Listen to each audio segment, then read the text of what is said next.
Trump stuns Israeli Prime Minister Benjamin Netanyahu by giving Israel's regional enemy a substantial weapons boost, dramatically altering the balance of military power and leaving Tel Aviv questioning Washington's long-term strategic intentions in West Asia. The U.S. has cleared a critical engine deal that will allow Netanyahu's rival to build its own stealth fighter jet, effectively handing a potential adversary the technological edge to develop advanced air platforms capable of challenging Israel's dominance in the skies. By boosting this West Asian nation's firepower, Trump is setting in motion a future threat trajectory for Israel, raising fears that today's deal could become tomorrow's nightmare as a newly empowered rival fields cutting-edge jets, precision weapons, and expanded strike options close to Israeli territory. Washington has approved export licenses for F-110GE-129 engines to power Turkey's KAAN stealth fighter program, effectively greenlighting the crucial propulsion component that Ankara needs to turn its next-generation design into an operational airframe. Turkish Aerospace has stated that this decision removes the main external obstacle to moving KAAN into mass production, because the long-standing uncertainty over engine availability had been the single most important bottleneck in the fighter's industrial ramp-up plans.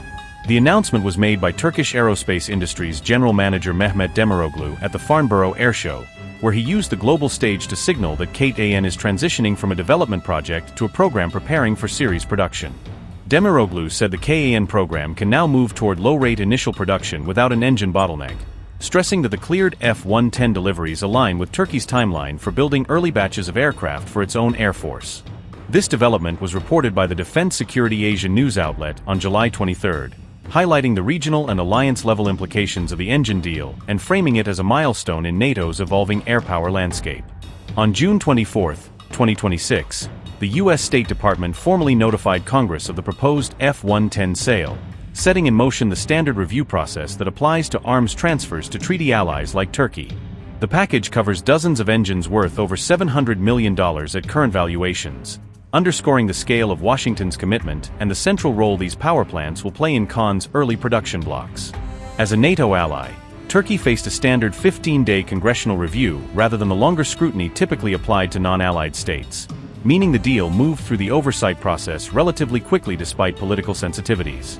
Representative Dina Titus filed a resolution to block the sale over Turkey's continued use of Russian S-400 air defense systems, arguing that Ankara's procurement from Moscow should have consequences under U.S. sanctions policy.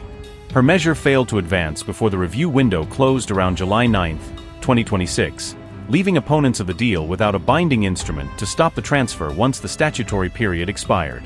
With no formal block in place, the engine deal automatically moved forward under existing rules, demonstrating how default procedures can carry major arms packages through even when there is vocal political resistance. Demiroglu has said Turkey already holds 10 F-110 engines for prototype and test flights, ensuring that early KAAN demonstrators and initial pre-production aircraft can continue flying without interruption.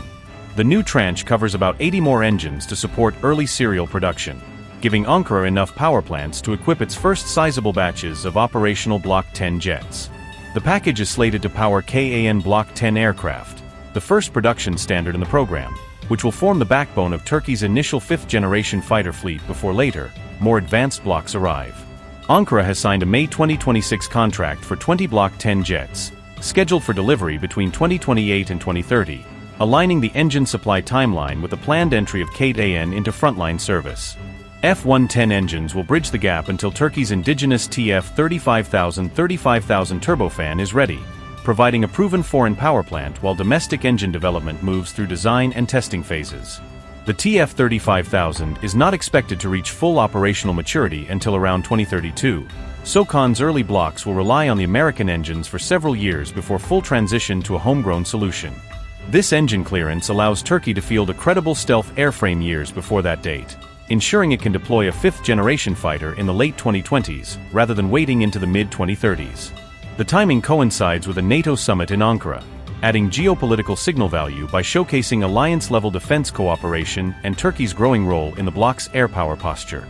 The deal suggests U.S.-Turkey defense cooperation is being recalibrated despite lingering CAATSA-related issues over the S-400 purchase, indicating that Washington still sees strategic benefit in keeping Ankara tied into Western combat aviation supply chains. Serial production powered by F-110s also has implications for potential export customers, because reliance on U.S. origin engines means future KAAN sales will be shaped by American export control and licensing decisions.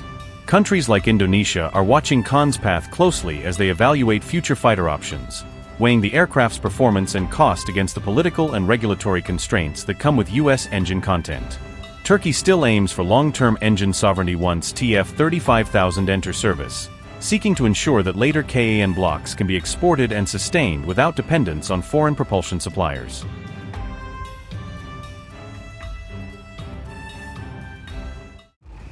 Hamas leader Khalil al-Hayya outlined his priorities for ending the Gaza war in his first major address after taking office. Al-Hayya presented a six-point roadmap that includes ending Israel's military campaign and securing a full withdrawal from Gaza. The new Hamas leadership says rebuilding Gaza and securing the release of Palestinian prisoners remain key objectives. Khalil al-Hayya also called for greater Palestinian unity and stronger international pressure on Israel as part of Hamas' strategy. Our first and clear priority is a complete cessation of the occupation's aggression, killing, and terrorizing, and the achievement of a full withdrawal from the Gaza Strip. We're here, calling on the countries sponsoring the negotiation process to exert real pressure on the extremist right-wing occupation government to implement what has been agreed upon and to proceed with the transition to the next phase. Newly elected Hamas Political Bureau Chief Khalil al-Hayya has outlined 6 key priorities as ceasefire negotiations over Gaza continue. Al-Hayya assumed Hamas' top political leadership after Yahya Sinwar was killed during an Israeli military operation in October 2024. The new Hamas leader, who survived an earlier Israeli strike in Doha, delivered his first public address since taking over the movement. In his speech, al-Hayya said ending Israel's military offensive and securing a complete Israeli withdrawal from Gaza were Hamas' immediate priorities. Hamas leadership priorities: end offensive, seek a complete end to Israel's military campaign and full withdrawal from the Gaza Strip. Rebuild Gaza, restore the territory and work to secure the release of Palestinian prisoners. Palestinian unity, reunify Palestinian factions and restructure the Palestine Liberation Organization, PLO. Regional ties, strengthen political and strategic relations with Arab and Muslim countries. International pressure, mobilize global diplomatic efforts to halt Israel's military campaign in Gaza.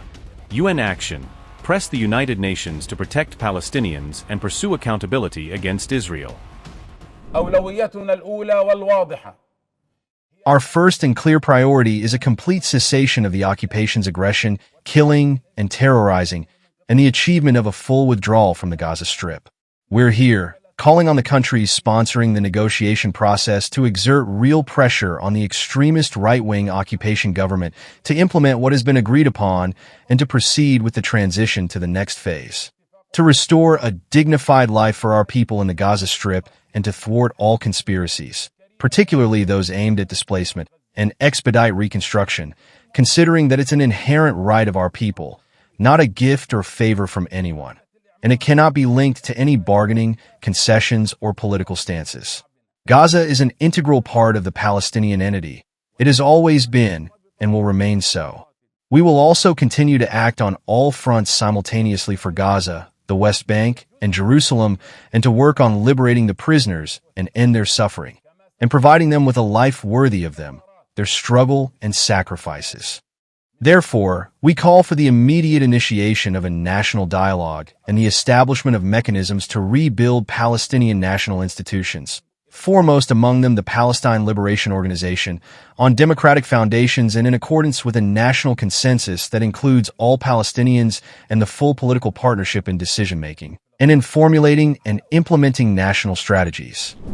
Reuters reported that Israeli forces continue to control more than 60% of the Gaza Strip despite the U.S.-brokered ceasefire. According to Reuters, more than 1,150 Palestinians have been killed since the October 2025 truce came into effect. Israel has maintained that its military operations target Hamas fighters it says continue to pose an imminent security threat. The developments come as tensions across the Middle East remain elevated amid renewed hostilities between Iran and the United States.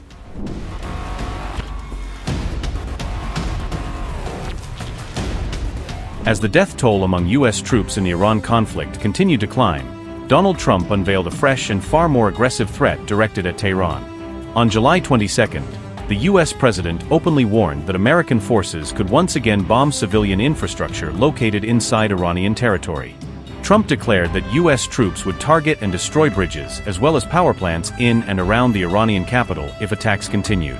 Trump said, and I quote, "From this point forward, anytime the Islamic Republic of Iran shoots at a ship in the Strait of Hormuz, whether it be by missile, rocket, drone, or any other device or weapon, the United States will bomb and destroy one bridge or power plant, including those located next to, or in, the capital city of Tehran."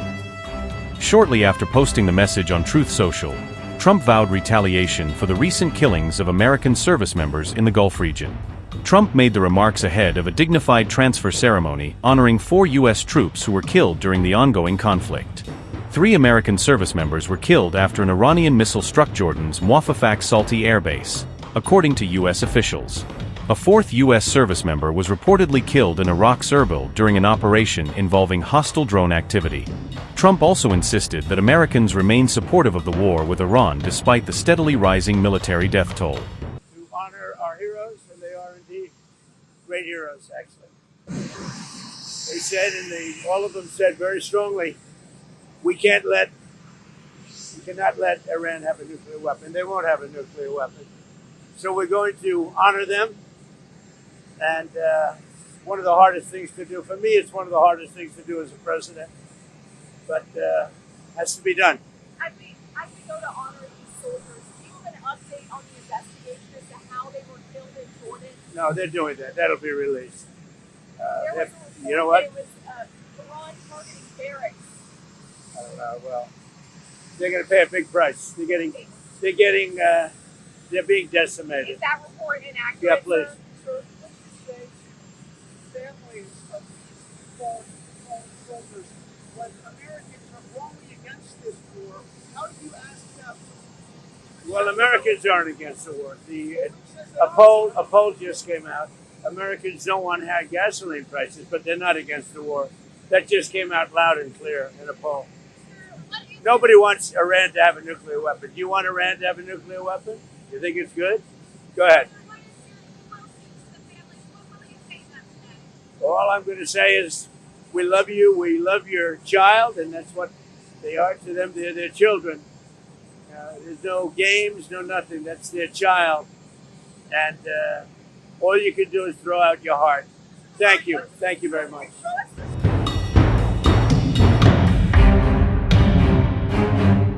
Despite Trump's latest bombing threat, Iran showed little sign of backing down or softening its military posture. Tehran warned that any fresh provocation by U.S. forces would trigger direct strikes on critical civilian infrastructure across the Gulf region. A senior Iranian military official declared that Tehran possessed an iron will to enforce its sovereignty over the Strait of Hormuz, according to Tasneem. Iran's retaliatory campaign is already inflicting severe disruption across Gulf countries, with Jordan and Kuwait among the hardest-hit regions.